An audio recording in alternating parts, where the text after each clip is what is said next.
So Troy and Vanessa, thank you so much for coming today and joining us to talk about this really important topic, can't, not, won't. How does the idea of can't, not, won't work in your family? With Tori, I needed to identify if he was being defiant, if he was avoiding a task, um, what the reason was. And the first thing I needed to do was meet Tori where he was, have a conversation with him, ask him what his challenge was, um, and ask him what are the steps that he's taking toward the task. Um, Sometimes he would, if it was a can't, he would get uh, tense up. Um, I would have to pay attention to his body language. I would have to take into account if he was getting emotional. Where was that emotion coming from? Was it coming from a place of frustration or frustration because he didn't have the tools to do the task? Um, or um, was there a reason or something that was missing in his instruction? I look at Kant as he didn't have the um, preemptive training that he would need to get a task done.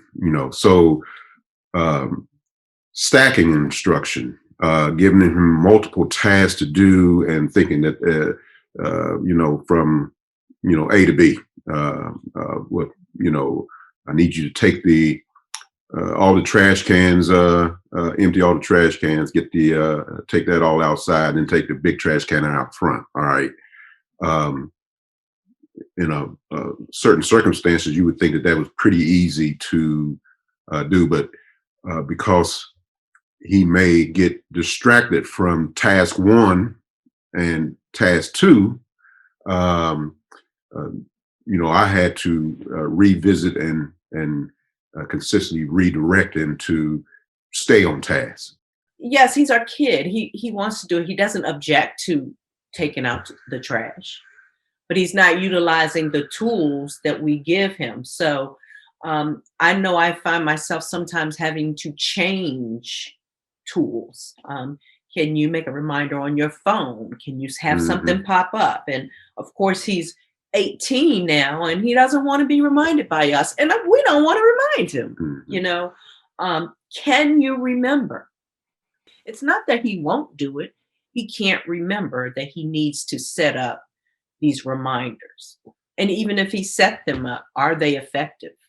Have they been effective? Well, this week it was. Next week it may not be.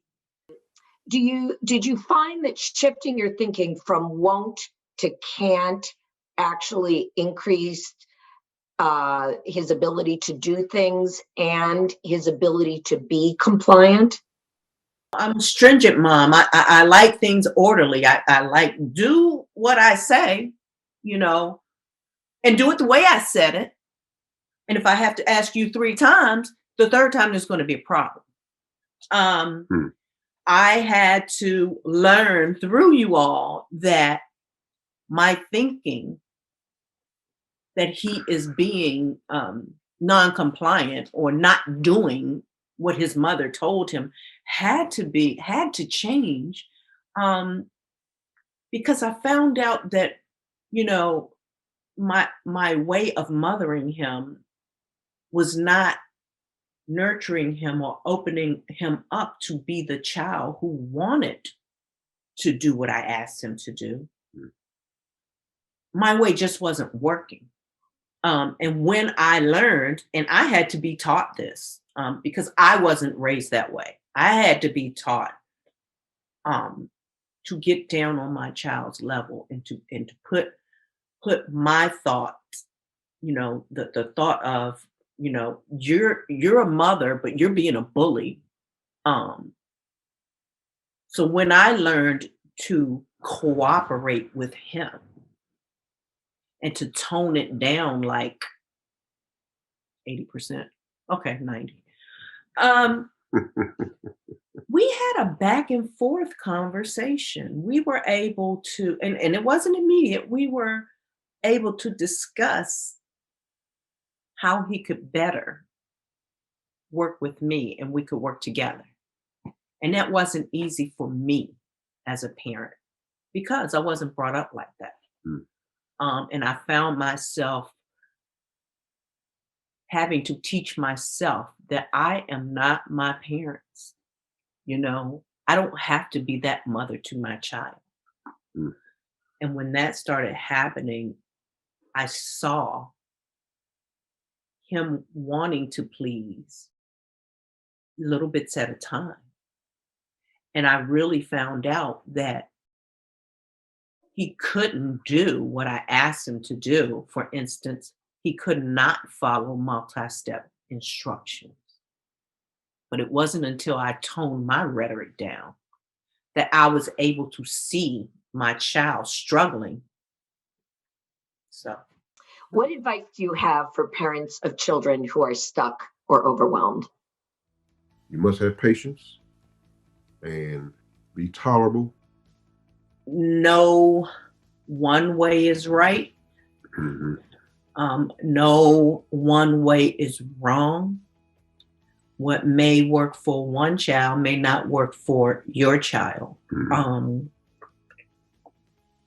It is a journey. And what helped me the most, learning to reward your child for the smallest achievement. I didn't have that tool. I didn't want to have that tool. However, it turned out to be the most valuable tool in my toolbox. We're real proponents of that. And, you know, you reach them where you can reach them, and try to find out what that motivating factor is, you know, so they can be successful. That's what I think. That's amazing. I mean, you know, what you're talking about, it sounds to me, is exactly the essence.